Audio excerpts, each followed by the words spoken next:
So Carrie, we all set? Should we start up? It's 10:40.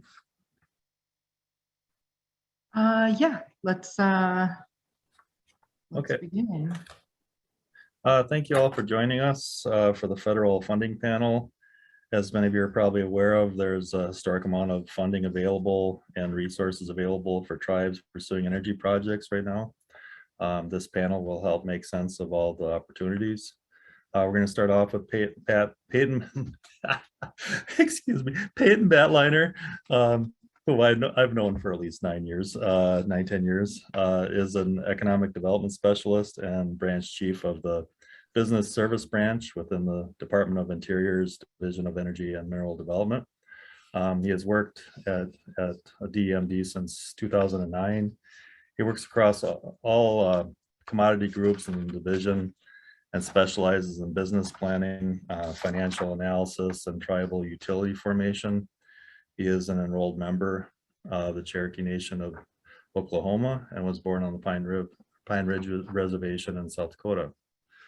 Next, we'll have Lizana Pierce, who is stationed in Colorado and serves as the principal engineer expert for the director and deputy director of the Department of Energy, Office of Indian Energy Policy and Programs on deployment programs. She is responsible for implementing the office deployment program, technical assistance, financial assistance, and education and capacity building.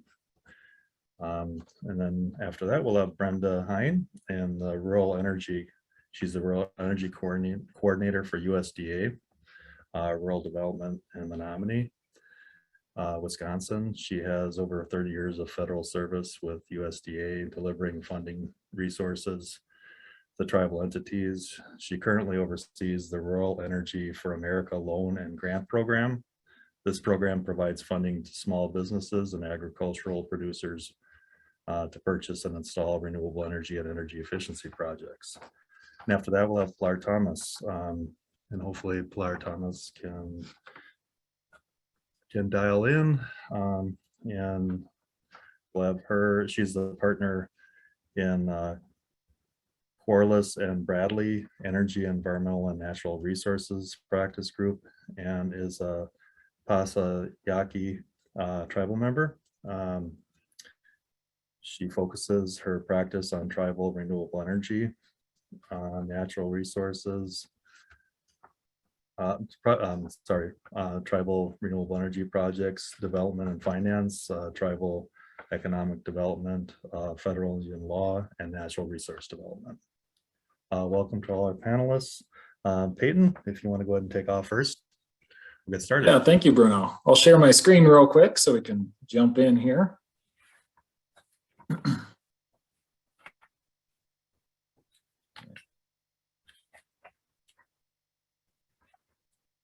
All right, is that coming up in presentation mode? Yes. Great, yeah, thank you for having me. We appreciate the opportunity. And I'll start out today, I know we have about 8 to 10 minutes each here. So I'll start out with the high note, which is that we have 2 grant programs that are open for tribes to apply to, our EMDP and our TEDC. They are both open right now. You can find them on grants.gov, and the due date is April 27th. So I will talk more about what applicable projects are under each of these grant programs, but since it's a federal funding panel, I figured I'd start with, hey, there's funding available right now. So if you have questions, contact information is in this presentation. I believe Jake and Carrie will make that available to all the participants. So please apply, please contact our office, inquire, ask us any questions you have about these programs. So a little bit about our office. We're within the Department of Interior. We're under the Assistant Secretary of Indian Affairs within the Bureau of Indian Affairs, Office of Trust Services, and then the Division of Energy and Mineral Development, or DEMD, is my office. We were transferred under BIA back in April of 2021. We used to be just under this Assistant Secretary's office. So our mission is to provide the best possible technical and economic advice and help tribes develop their energy and mineral trust assets. So my office is comprised of 6 branches. We have our branch of renewable and distributed generation, our branch of fluid minerals, which handles oil and gas development and provides technical assistance in that. Our branch of solid minerals, which assists with coal and aggregate, precious metals, any type of solid mineral development you could imagine. We have our branch of geotechnical and data services, which really is kind of a seismic clearinghouse for seismic data sets. And then we have our NIOGEMS software program, which is a National Indian Oil and Gas Energy Mineral system, which provides a map system for energy and mineral resources for tribes at no cost. And then the branch that I'm the branch chief of is the business services branch. And we work across all of these branches, and we provide economic planning, business structure advice, financial analysis, everything to take the resource from a resource evaluation to a functioning business operation. So again, just there's my branch, business planning, entity formation, project management, deal structuring, financial analysis. Our marketing department is now wanting to get into branding development and those type of assistance activities with tribes. So please contact us on a technical assistance basis if you're interested. So the programs and services we have available for tribes across all of our branches. Primarily today, we have our 2 grant programs that are open, which provide monetary assistance, obviously, in development of energy and mineral projects. We have marketing assistance, we have technical assistance.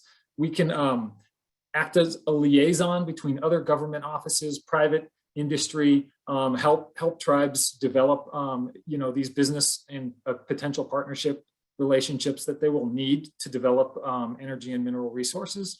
And then we also have our mapping and project resource and data sets, those type of resources in-house that we can leverage and assist tribes with. So we're active all over the country. We have projects all over the place.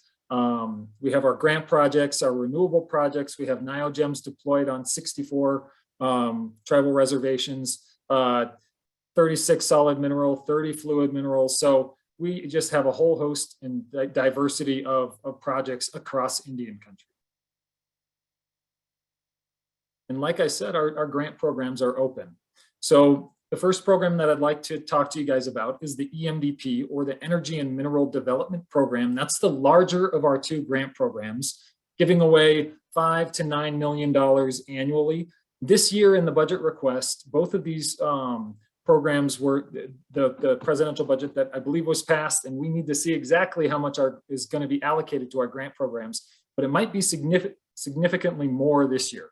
So we need tribes to apply with great projects. So our Energy and Mineral Development Program can study everything up to purchasing equipment. So feasibility studies to assess and evaluate and promote tribal energy and mineral development projects. So any type of energy and any type of mineral development is eligible to apply for this grant program. The next program is the smaller of the 2, which is our Tribal Energy Development Capacity Program. And that's to develop the managerial and organizational and technical capacity needed to develop some of these energy and mineral projects. So the way I like to think about these 2 programs is that the EMDP is, I have a resource, wind, solar, geothermal, sand, gravel, whatever aggregate. I want to study that, really evaluate it, create a decent feasibility study. And then the TEDC is more for, I want to create a business around this, or I want to form a tribal utility to better manage my energy resources.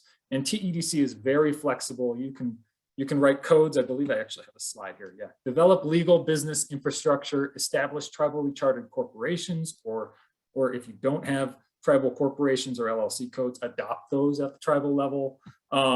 Establishing the charters that you would need for Section 17, establish a tribal utility authority and do all the front end feasibility work that is needed for that. That's kind of the bread and butter of the TEDC program, is really that TUA feasibility study process. You can also apply and develop or enhance tribal policies, codes, regulations, ordinances, all of these things that are behind the scenes, the legal infrastructure that is really needed to manage energy resources. So how are we unique? Well, we're an office, we have about 70 staff now. We have 55 some odd contractors and 20 some odd federal staff, and a lot of our contractors and federal staff have come from private sector, so they have a lot of really hands-on development with energy and mineral projects. We're akin to a kind of a medium-sized consulting firm of geologists, engineers, marketers, economists, financial MBA types, right? So a lot of resources that tribes can tap into. The technical assistance side, we really run the entire spectrum of energy and mineral resource development. We like to be hands-on, very specific in our project development. So just kind of our very high level approach, assessment of the resource. You know, if it's wind, solar, any other aggregate, sand, gravel, what's the quality and quantity of that resource? Conducting feasibility studies, what equipment is needed, CapEx, OpEx calculations, financial models, and then what sort of appropriate business structures can you put around that to bring those products to market? Marketing, what are the local and regional sales forecasts, marketing forecasts, existing and future competition, and then, like I said, we're just getting into providing tribes with some branding assistance. That's a logo development and brand packaging. Financial statement creation, you know, everything that comes with, I need to make this a bankable project.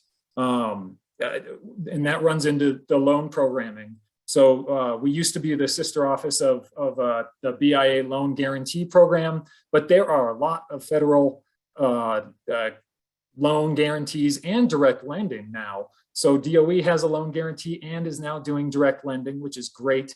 USDA has a number of loan programs, SBA, and we are happy to help you navigate, you know, the feasibility study through the creation of financial statements that are needed in business plans that are needed to go and apply for that funding. Also working with national lending institutions and commercial banks, because, you know, you have to go through a commercial bank to get some of these federal government loan guarantees. And then the last item here is land management. We have a couple staff members who have focused on assisting tribes with land acquisition, land swaps, identifying favorable land that's around them, and then navigating the fee to trust process. So our energy initiatives, energy transition, there's a lot of dollars that are now coming out of all these bills that have been passed throughout the pandemic here. These dollars are landing in various government agencies, and we'd love to help you navigate where to go and how to access them. So energy transition, climate, energy resiliency, microgrids are a huge thing that we hear a lot about. Like I said before, our TEDC program is really focused on utility development and assisting tribes with utility authority formation. We can also assist with bioenergy and fluid minerals. And one thing that we've had a lot of success with recently is evaluating near expired or expired leases and assisting tribes with negotiations of those and even taking over some of those. Our business team advisory initiatives, this is, I think, just the last slide here. We assist with strategic planning and new venture creation. So if you guys are thinking about anything related to a portfolio of projects, of energy projects that you'd like to develop, call us up and we can help you navigate that. And then I'll end with just a link to our grants.gov solicitations. Both are open and due dates April 27th. So thank you. And I believe Lizana is up next. All right. Thank you, Peyton. No, in my intro, why they bring up the slides.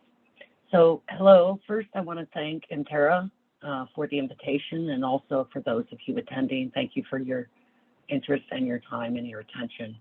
I have very limited amount of time, so I'm going to apologize if I in advance if I cover this fairly quickly, hopefully in the time allotted. Be aware that much of our information is also on our website at energy.gov/Indian Energy. And also Director Johns of our office will be providing the keynote on Thursday. So some of this information you may hear again. Next slide, please. So for those of you that I have not met, again, my name is Lizana Pierce. Bruno gave the introduction, so I won't reiterate, although I will say that it's really been a pleasure and a privilege to have worked with so many tribes over the last 20 plus years. Next slide, please. So first, a little bit about our office, as was advocated for and by the tribes and incorporated into the Energy Policy Act of 2005.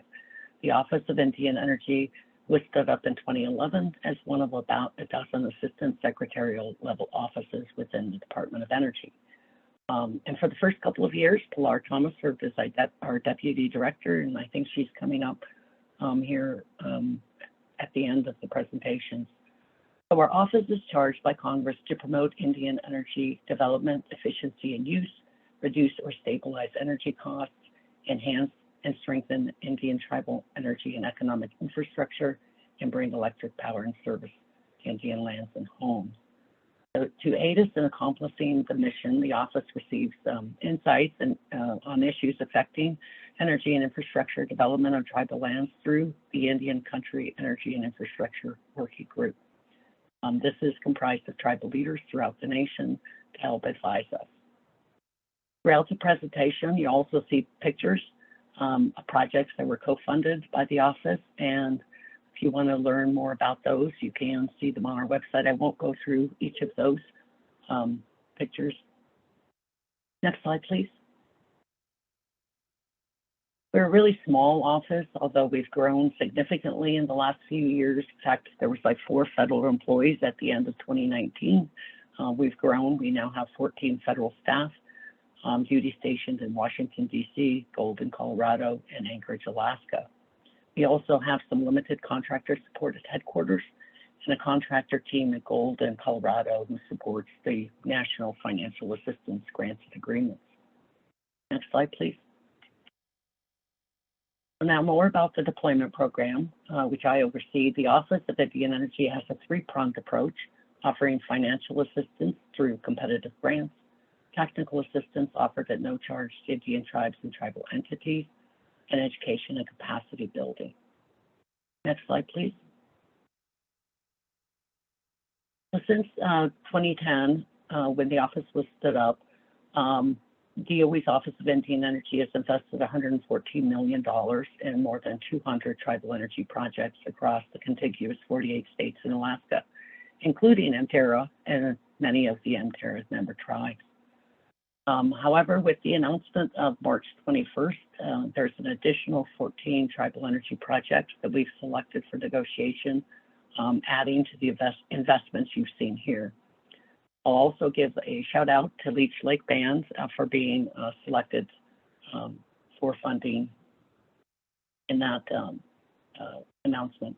The deployment energy projects in American Indian and Alaska Native communities has had some real tangible impacts, which I'll detail on the next slide.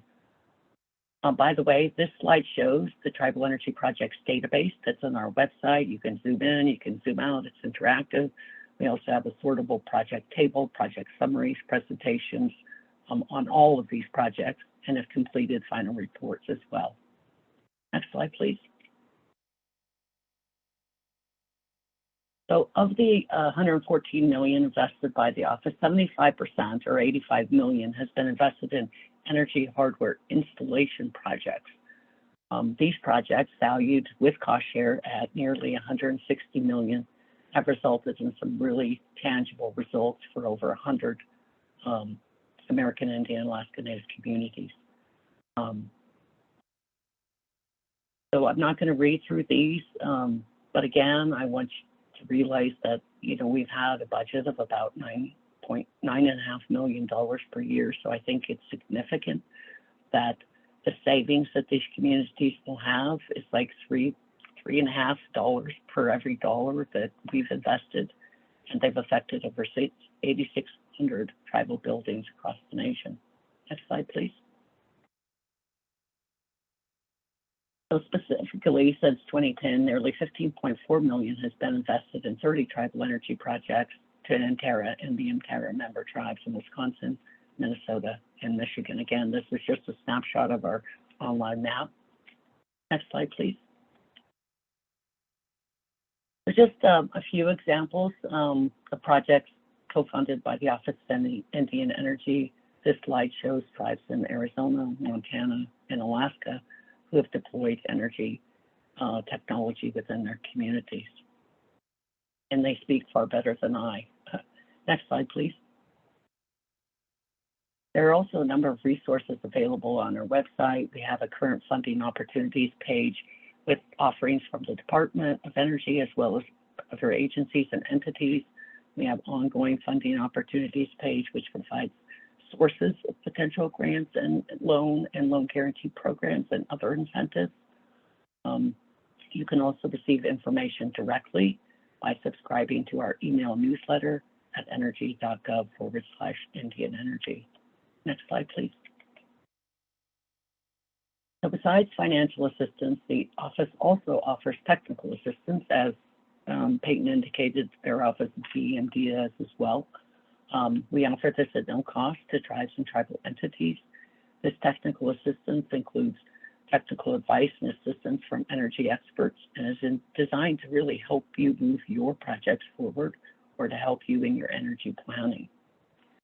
Technical assistance requests can be submitted by an authorized representative of the tribe or tribal entity, and it's a simple online form to complete. Next slide, please. There's also a wealth of information on the website at the URL shown. We have an energy resource library, we have online curriculum, we also have monthly webinars, and the first one is going to be April 13th if you want to learn more about the office. Another resource is the Tribal Energy Atlas. It's the first of its kind interactive geospatial application that enables tribes to conduct your own analysis on resources available, transmission lines, you know, and that kind of thing, a visual. Next slide, please.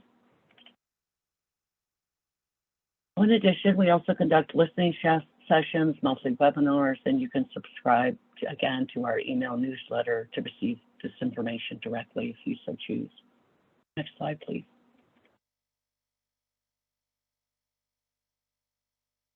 And more examples of our tribal energy projects co-funded by the office. So in essence, our mission is to assist tribes and tribal communities achieve their energy vision, whatever that may be. Before I close, in addition to the DOE Tribal Energy Loan Guarantee Program that can potentially finance larger projects, the DOE loan program through the 2022 appropriations also received authority to make direct loans, as Peyton indicated. I'd also like to say that the Bipartisan Infrastructure Bill makes a historic investment in infrastructure. For the department, more than $62 billion. And portions of these funds have been made available specifically to Indian tribes and energy efficiency, conservation, preventing outages, and enhancing the resiliency of the electric grid. The tribes are able to apply to much of these funding, and I'd like to invite you to learn more. The Energy Secretary Granholm is having a tribal consultation today, in fact, from 2 to 5 Eastern, and you can find out more about that if you're interested. I think there's a conflict with this conference, and I apologize, but you can find out more from our website at energy.gov/Indian Energy. Again, thank you for your time, and this concludes my presentation. I'd be happy to take questions at the end if there's time. Thank you.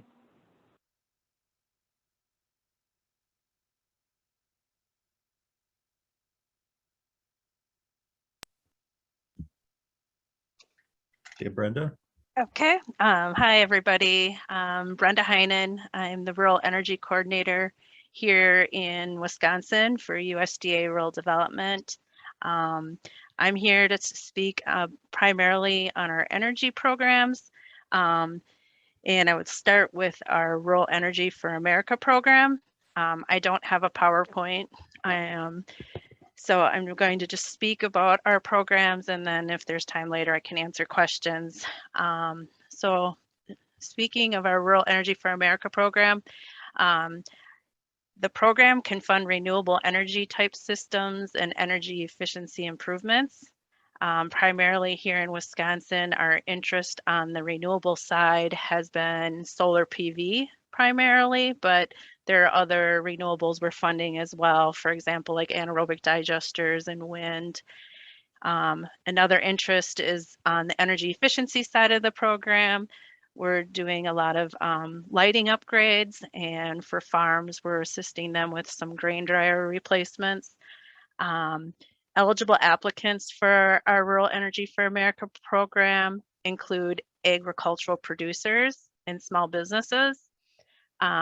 The agricultural producers, you have to have 50% or more of your income coming from agricultural production to be eligible. And to be eligible for a small business, a tribe, for example, could be what Peyton was talking about earlier is a Section 17 corporation. We have in the past been able to assist Menominee Tribal Enterprise with their boiler that they replaced at the wood mill. So the program offers grants and loans. The grants can fund up to 25% of the project cost. The loan side can go up to 75%. And we could also do a combination of loan and grant. Guaranteed loans, as Peyton was mentioning, we have to have a lender on board. So we're not really doing the direct lending, but it's through a bank and we're providing a loan guarantee. The interest rate and terms all get negotiated between the lender and the applicant. The application cycle for our grants is open right now. They are due March 31st, so just a couple days. But we do accept applications ongoing. And the next application deadline for grants is October 31st. And in that round, we're looking for smaller grant requests. But for the March 31st deadlines, we can go up over $20,000 in requests.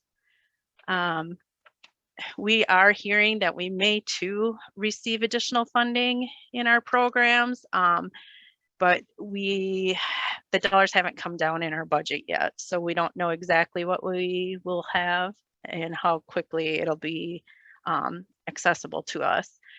But one thing that we are prioritizing with this administration is, assisting rural communities to recover from COVID, providing equitable access in distressed areas. We're adding priority points. So for some of these key priorities and to reduce climate pollution. That is really our Rural Energy for America program. And I'm located here in Wisconsin. Again, we have a rural energy coordinator in every state. So they are the contact. These applications for the Rural Energy for America program can be completed in grants.gov, but I highly encourage people to call the state offices and work with them to get the application submitted. Another component that tribes can apply for with our Rural Energy for America program is we have an energy audit and renewable energy development assistance grant. And basically what that does is it was created to use some of the REAP money to provide assistance to ag producers and small businesses to kind of get the project off the ground, create or perform an energy audit to see what energy savings measures could be done. Or maybe you need a renewable energy site assessment to see if your location's a good location for solar, for example. So there's funding set aside where the tribe could apply for that renewable energy audit, renewable energy development assistance grant, and then subsidize some of the cost of what that audit or that assessment would cost the ag producer or their small business. And those applications are due typically at the end of February. Then I also wanted to mention that we do have a new pilot program this year. This program, though, it is a pilot and it's a one and done type thing. The Federal Register came out in January, and the program's looking for letters of intent by April 19th. And then the applications will be due by July 18th. And what this program does is the tribes can apply to this, and they can use the grant funding for community energy planning, capacity building, technical assistance, community efficiency and weatherization, and installation and equipping of community scale renewable energy technology systems. So that grant program is delivered from our national office, and it is a pilot program. Grants can go up to $2 million. There's $10 million available. So there's a possibility that the amount of awards could be limited, but we don't know. We don't know who's working on projects in, but that program also is available for renewable energy type projects. And then the other item I'd want to mention is rural development also has a lot of other programs that could be applicable to a renewable energy type project. For example, I just want to mention like our community facility program. Let's just say the tribe needed a new college and they wanted to put renewables in the college. We do have other programs that might be applicable. So I always tell people, if you have a project in mind and you're looking for funding, at least reach out to us and see what we have for resources. All of our programs are available on our website at rd.usda.gov.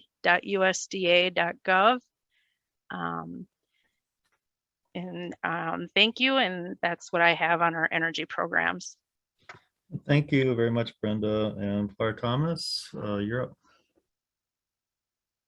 Good morning, everybody, again. Let me do my share screen because I do have a quick, this time it'll be quick, presentation. So I'm just kind of maybe going to round out. I mentioned earlier that I would focus a little bit more on the Bipartisan Infrastructure Law. Lizana talked about some of the programs at DOE. I'll go into a little bit more detail of what we've got going in the Bipartisan Infrastructure Law. I'll talk about some DOE programs. I'm going to be focused on deployment because there's a whole host of money in research and development and things like clean hydrogen hubs. I'm not going to focus on that. I'm going to focus mostly on deployment and the monies. I'm going to talk about DOT and EPA programs around transportation, commerce programs around broadband, and I'm going to include broadband in the energy discussion because, as many of us are learning, if we're going to try and do more distributed energy, if we're going to try and do microgrids, we've got to have internet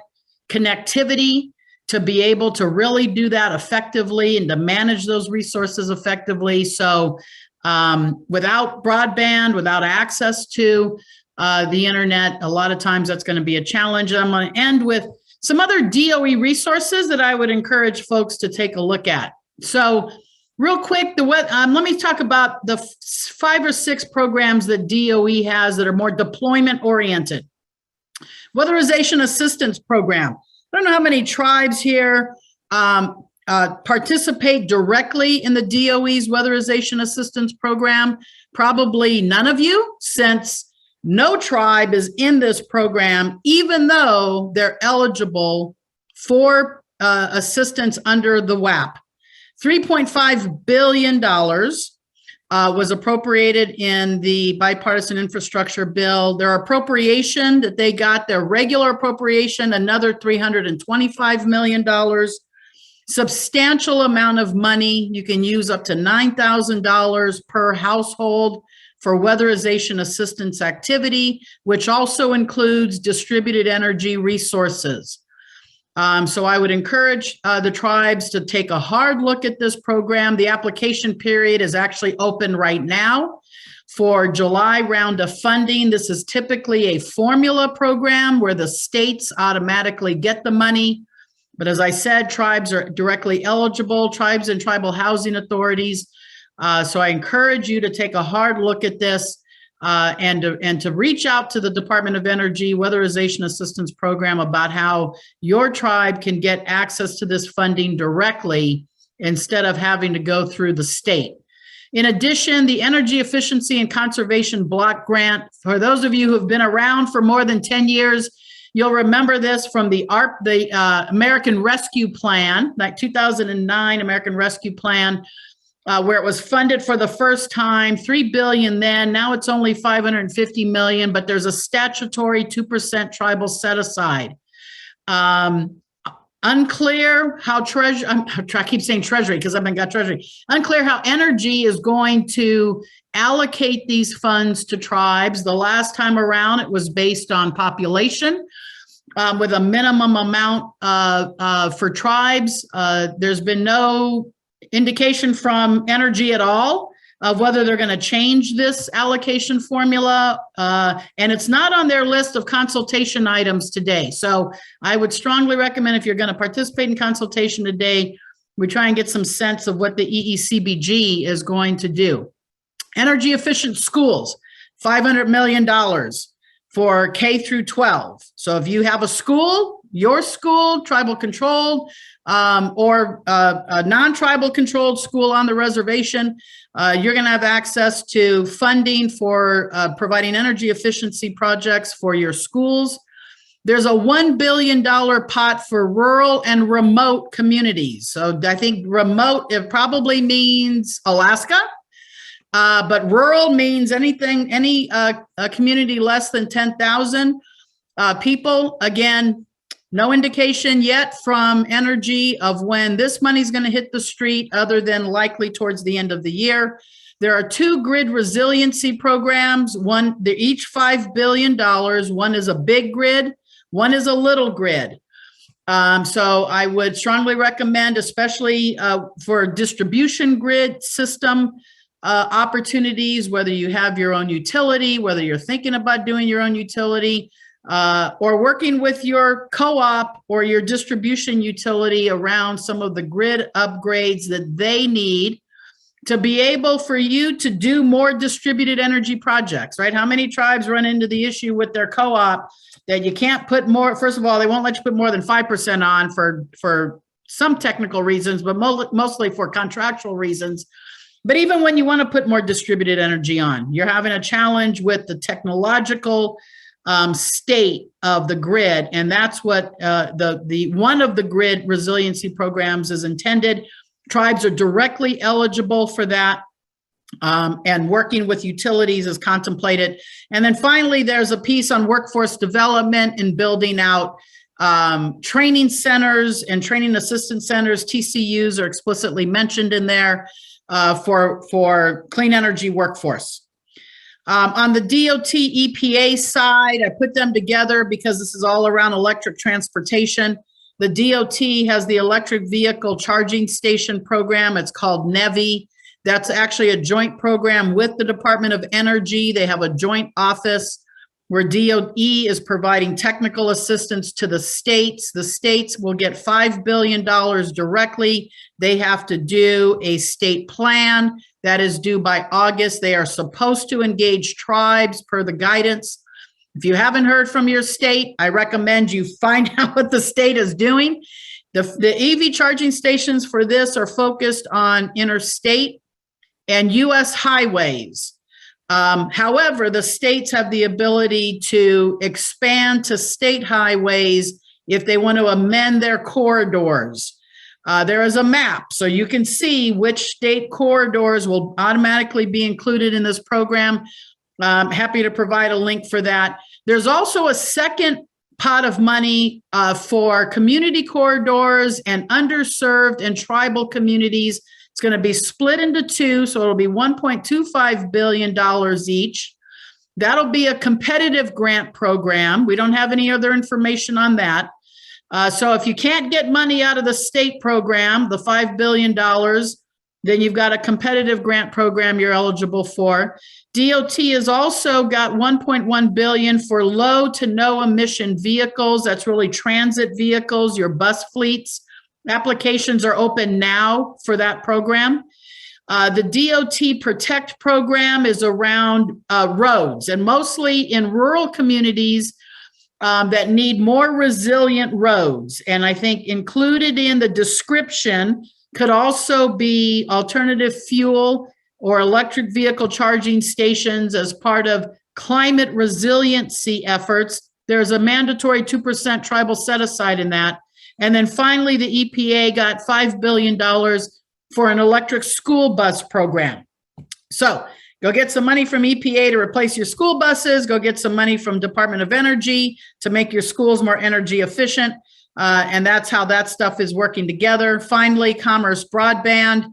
A lot of money in here. So the Tribal Connectivity Program got an additional $2 billion. They got $1 billion a year and a half ago. They got an additional $2 billion. Not quite sure where Commerce is on getting this money out the door. That's slowly trickling out. They've put about 10 million on the street out of the first $1 billion. So I don't know, at that rate, it's 100 years that they get the $1 billion spent. Hopefully we'll see some more movement and something coming from them on that. There's also 2 other programs around digital equity, a state program that's 1.4 billion. 5% of that must be spent on agreements with tribes. And then a competitive grant program of $1.25 billion that tribes are directly eligible for. And then finally, $1 billion for middle mile broadband. And the Department of Commerce is supposed to consult with tribes. They're required to consult with tribes about how to work on middle mile broadband projects. And again, the link between energy and broadband is an important link. And so that's why I have this page up.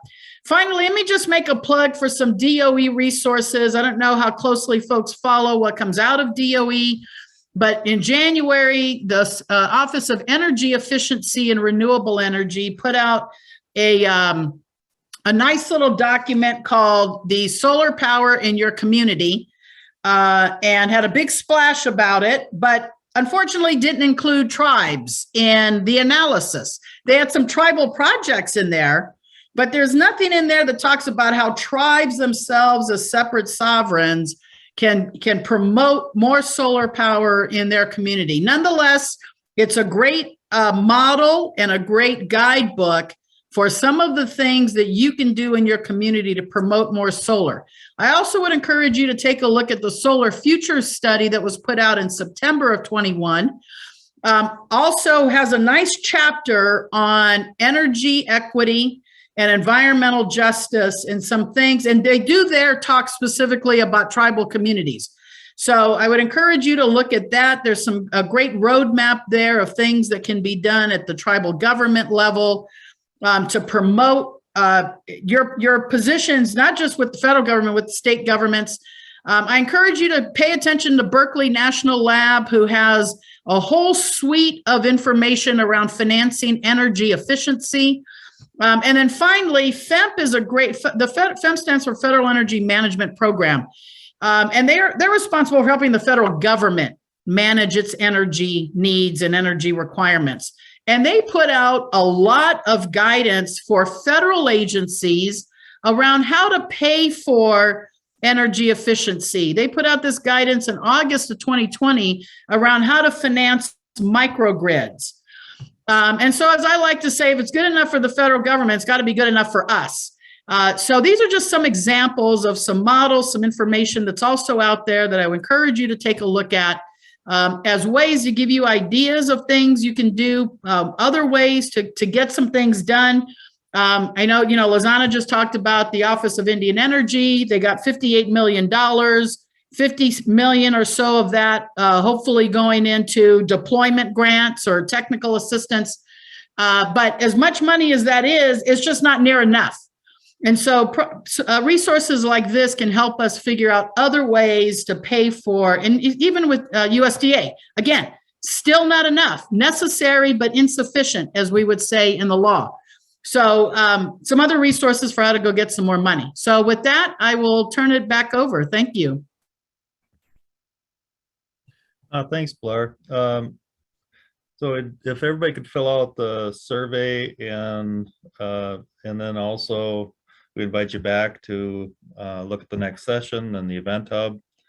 And then if there's any questions at all that you see posted, we can cover that right now.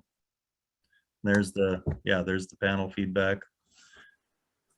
So appreciate it. Thank you.